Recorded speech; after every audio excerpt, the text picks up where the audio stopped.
All right, Shalom Akim. First and foremost, I want to give all praises to Yahweh, Bahasham, Yahweh Shai, Wahai, Rakah Kwadash.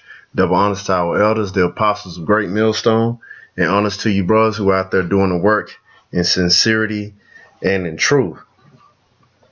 Okay, this is gonna be on pretty much a lesson showing brothers the law on religious discrimination, because Apostle Tahar, he put out a video pretty much saying that 9 to 5 thing isn't going to be an excuse.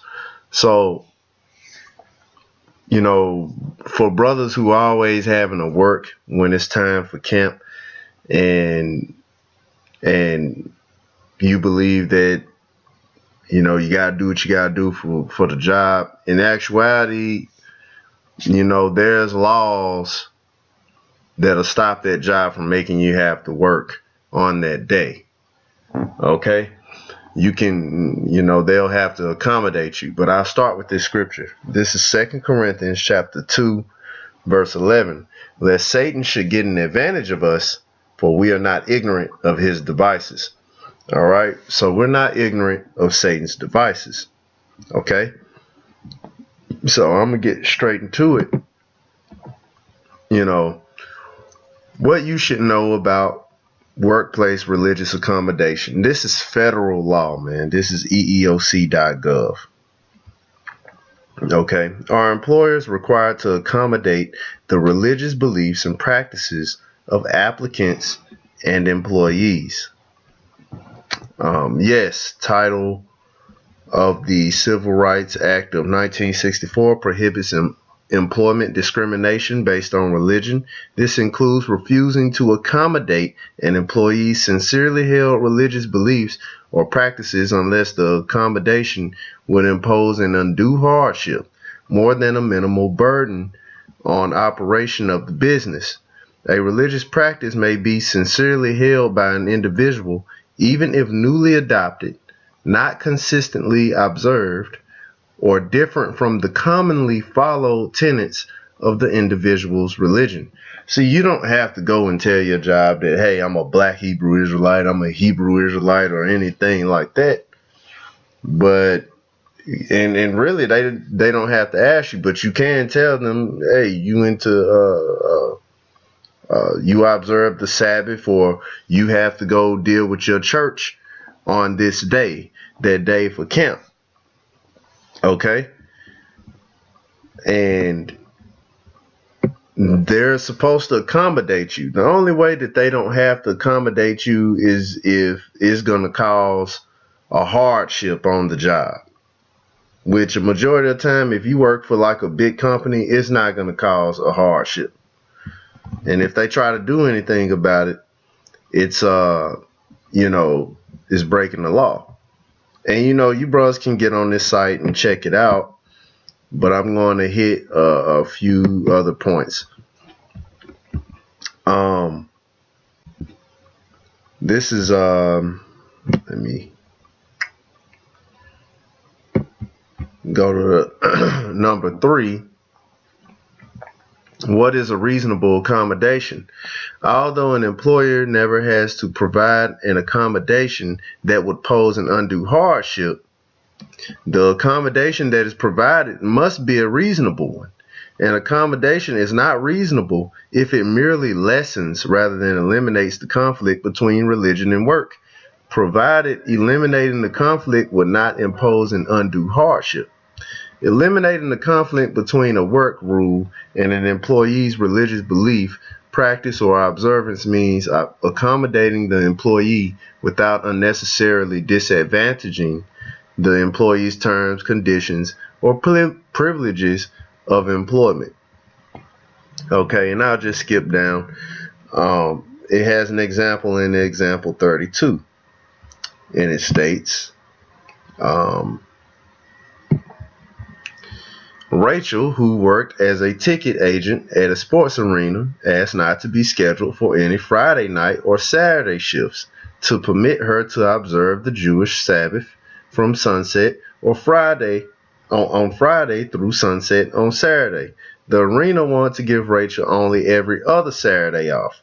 Cause a job would do that to you, man. They're like, well, you can have this Saturday out. Hey, but you working, and hey, you shouldn't have agreed to work on these days. That's how they'll act towards you. But really, that's against the law. And I'll continue reading.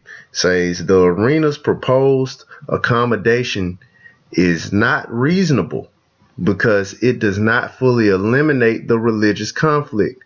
The arena may deny the accommodation request only if giving Rachel every Saturday off poses an undue hardship for the arena. That's it. That's the only way that they would be able to deny the accommodation. Okay, or else they're breaking the law. It's called religious discrimination, man. So yeah, you bros out there, like say, taking a day off work, having to miss camp and all that, that's no longer an excuse, man.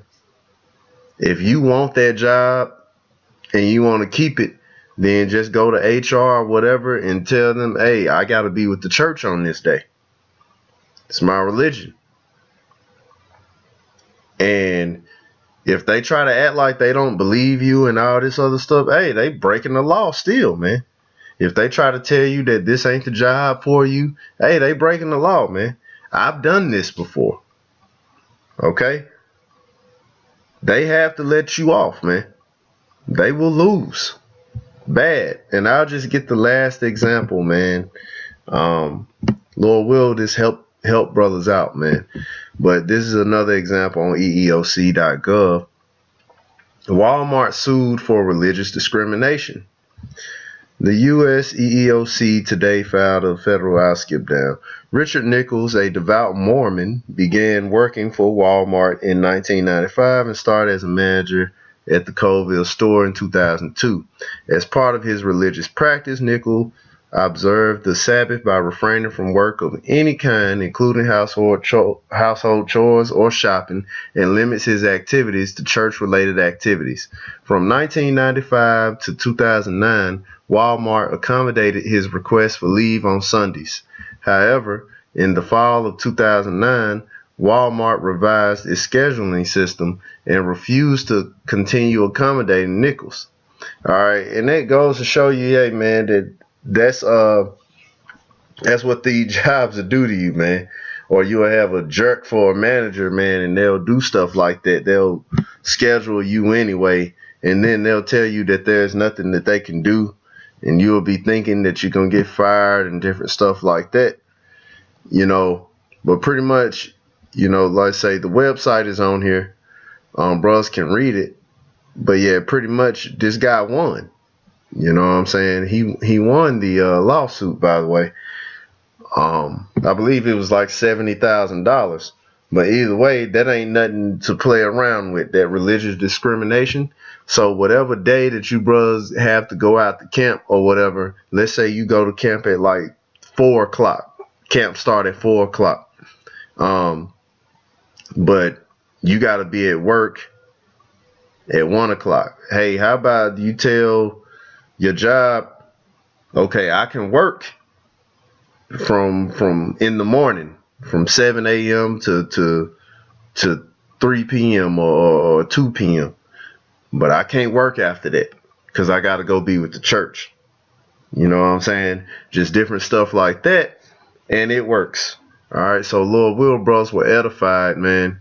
And, if that's an issue that anybody's having, like I say, it's against the law for them to hold you back from your so-called religious practice. So, use it if it's necessary, you know what I'm saying? And if they come at you, hey, lawsuit, that's what his laws are for, man. That's how you use them. But with that being said, Lord will you brothers were edified, man. Not being out there because of work is no longer an excuse. It's right here, brothers. Shalom.